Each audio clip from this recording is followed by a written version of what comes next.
Hi guys, good morning. So, today is the day. 7 a.m. in the morning dahil magbe-breakfast ako. Ang start ng breakfast dito ay 7 hanggang 10 ng umaga. Ang aga kong nagising, parang mga 5 gising na ako. Tahan nyo akong bumaba kasi mag-aalmusal na tayo at ipapakita ko sa inyo at ipapasilip ko sa inyo kung ano yung bine-breakfast dito at kung ano yung mga ano man tawag nito, kung ano yung mga sineserve nilang breakfast. Tanggalin na natin yung ating keycard, then baba na tayo. Wala na akong nalimutan aside sa aking cup dahil sobrang init na naman mamaya. So ayan, ito yung hallway ng ating hotel. Then, baba na tayo to take a breakfast. Ayan, nagchinelas lang pala ako ngayon. Ayan o. Nagchinelas lang ako ngayon kasi nadala na akong sapatos ng 2 araw kasi ang sakit ng paa ko. Chatuchak Market is open today. Today? No.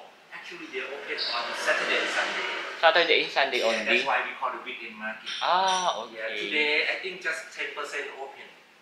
Yeah, just a few shops open, but you want to go... But not all the store? Not all. Yeah, Okay. Just a few. Okay, kapun kap. So, ayun guys, tinanong ko kasi Friday. But for tomorrow night, they have the Chatuchak night market. Every Friday night, they have the night market on Chatuchak. Every Friday. Okay, kapun kap. Ayun guys, tinanong ko kasi kung open na yun, Chatuchak Market today at hindi pa daw siya open. Dito na lang tayo guys.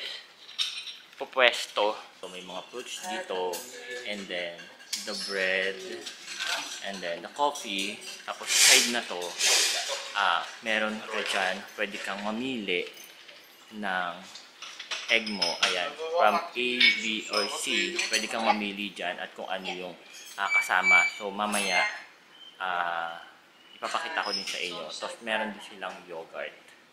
Guys, libre lahat to at kasama to dun sa binayaran natin dito sa hotel.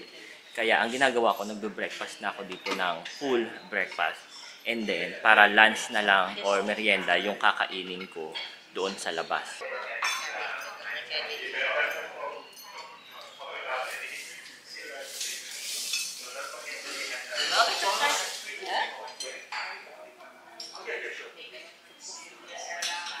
Mag-order na ako dito.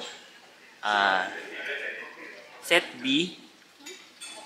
Set B number 4. V4. May hotel. May room. You need my room. No need. That's all. Yeah. Thank you, kapun kap. Yun lang, pag pupunta ka dito at gusto mong mag-stay dito sa hotel, medyo malayo lang talaga siya sa highway, pero sobrang convenient niya, at sobrang mura niya guys, kung sa hotel rate yung pag-usapan. At higit sa lahat, libre yung breakfast. Nakita niyo naman yung breakfast nila. Talagang fully loaded. So ngayon guys, kukuha lang ako ng 2 pakuan. Grabe, ang tamis ng pakuan nila dito guys. And then isang dragon fruit. And then isang pineapple. Ayoko masyadong kumain ng pineapple guys kasi baka magtae ako. So and then magpe-prepare na ako ng bread. Kuha lang ako na ice-cream. 2 bread lang guys. Ang hirap yan. So kukuha lang ako ng 2 bread. 4. Ayan. So, papainitin natin yung ating bread. Then, balikan na lang natin. Maya-maya. Then, kukuha tayo ng kape. In fairness, sa kape nila is matapang. Talagang black coffee. Brewed siya. Ngayon, unahin muna natin kainin ang pinya. Sana hindi ako mag-alboroto dito guys kasi baka sumakit yung tiyan ko. Guys, nandito na yung ating egg omelette. Ipapakita ko sa inyo guys. Sobrang ganda ng preparation nila. So, may hotdog siya, may slice ng ham, may bacon, and then Ito yung scrambled egg nila. Tapos meron pang design dito na lettuce and then tomato. So guys, yan lahat yung ating pagkain ngayon. Yogurt, mixed fruit, yung egg natin na pinaluto, then dalawang slice ng bread, and then coffee. Okay na sa akin yan. Halos same lang yung kinain ko kahapon. At saka ngayon, medyo nadagdag lang to. At saka yung pineapple. Ito, letter A. Ito kasi is set B. Yung in-order ko kahapon is set A. So, ayan. Kain na tayo guys. Samahan nyo ako para ready na tayo kagad na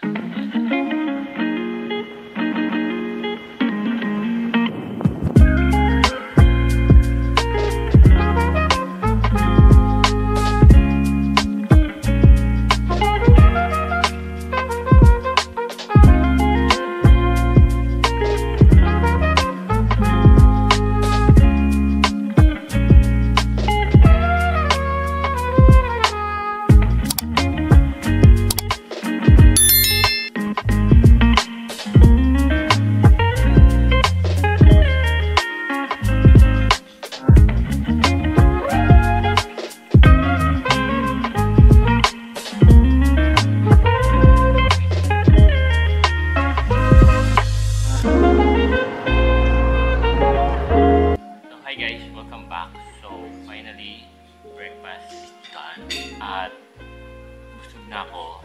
Naghihintay lang ako ng konting oras, so magpapahinga lang ako, and then oras na tayo. Yung next video natin, ipapakita ko sa inyo yung iskinita dito saan ako naglalabas-pasok, at ipapakita ko sa inyo kung gaano kalayo talaga siya from the hotel hanggang doon sa may mga sakay ng bus. Ipapakita ko sa inyo yan. Wala naman ako naging problema dito sa hotel kasi maganda siya, malinis, sobrang accommodating ng mga staff, at higit sa lahat yung breakfast ay masarap.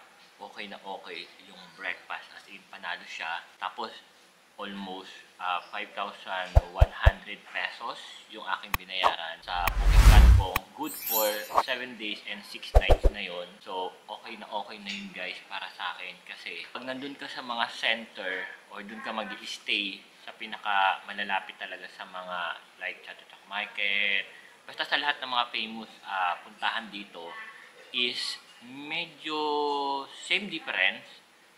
Ang pinagkaiba lang is karamihan doon is walang breakfast. Meron ako napanood kasi yung hotel niya is 1,200 for night, and then hindi kasama yung breakfast doon. Pero ito guys, parang pumapatak lang ng mga almost 8 or 700 for night lang siya. And then kasama na yung breakfast, which is good. Then, ang bilis ng wifi connection. Tapos, unlimited pa yung tubig hanggang naka-stay ka dito hanggang sa pag-alis mo. So, magbabaon ka na lang ng tubig kung aalis ka. Nagbaon na ako ng isang boteng tubig para paglabas ko, hindi na ako pupunta ng 7-Eleven para bumili. Kasi sayang din naman kung bibili pa ako, mga 15 to 20 baht yun. Eh, dito libre lang naman. So, ganun yung ginawa ko na pagdating ko dito hanggang sa kinabukasan, tuwing aalis ako, may baon ako, at least 1 bottle ng tubig. So, 550 ml na yon. Good enough na yon para sa maghapong galaan. So, yeah, yun lang. Sana nag-enjoy kayo sa ating breakfast vlog dito sa aking hotel. So, nakita nyo naman kanina, diba? Talagang panalong-panalo yung kanilang breakfast. As in, hindi ka talaga tinipid. Pero, alam mo, kung kasama ko yung kaibigan ko, ayoko nang i-mention yung pangalan niya. Pero nagsisimula sa letter A. Nako, si Miss A, pag nakita niya itong mga breakfast na to guys, hindi lang breakfast ang gagawin niya. Baka siguro kakain kasama na ang lunch, pati dinner. Ayan. Shoutout kay Miss A, kay Miss Ana Vergara. Ayan. Kasi yan yung mga kasama ko talaga na kainan. Talagang hindi yan nagpapahuli talaga. So yeah, that's it for today. Maraming salamat sa pagsama sa ating breakfast vlog dito sa Bangkok Saran Hostel. Dito pa rin yan sa Bangkok, Thailand. So this is my 3rd day. So meron pa akong 4 na araw na mag-i-stay dito sa Bangkok. Again, maraming salamat po. At sana supportahan ninyo yung aking mga upcoming Thailand vlog. Kung di mo pa napanood yung mga nakaraang vlog ko dito sa Thailand, ilalagay ko sa description box so ba yung link para mapanood mo at para magkaroon ka ng idea kung paano mag-commute from the airport hanggang dito sa hotel. Again guys, see you on my next vlog. Bye!